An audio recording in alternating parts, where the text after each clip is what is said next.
స్వాతి నక్షత్రం తులారాశిలో ఉంది.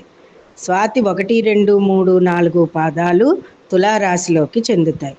ఈ స్వాతి నక్షత్రానికి మద్ది వృక్షాన్ని, తెల్ల మద్ది లేదా నల్ల మద్ది, ఈ వృక్షాలను పూజించడం మంచిది. ఇది దేవగణానికి చెందిన నక్షత్రం.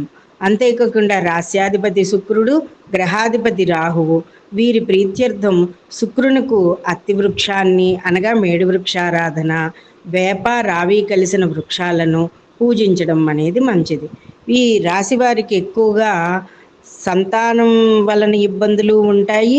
అలాగే వైవాహిక జీవితంలో కూడా అనేక ఇబ్బందులు ఉంటాయి. తులాలగ్నం, తులారాశి వీరందరికీ కూడా.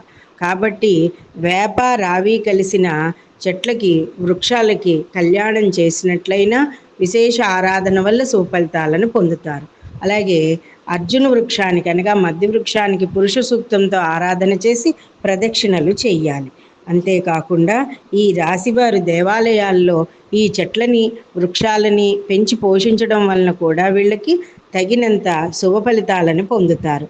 రాహుగ్రహ శాంతికి అంటే నక్షత్రాపతి రాహుగ్రహ శాంతికి గరికతో వినాయక ఆరాధన చేసినట్లయితే కూడా సకల శుభ ఫలితాలు ఇస్తుంది.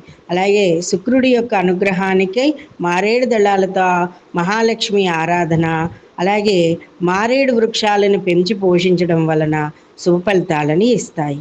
రాహుదోష నివారణకి అంటే నక్షత్రాధిపతి రాహుదోష నివారణకి శ్వేతచందన వేరుని మంగళవారం నాడు పొగరంగు దారంతో ధరించడం వలన ఈ నక్షత్రం వారికి మేలు చేకూరుతుంది. ఈ నక్షత్రం వారు మద్ది చెట్టు నరకదారు. ఇక ముష్టి చెక్కతో చేసిన గృహోపకరణాలను ఇంటి యందు వాడరాదు.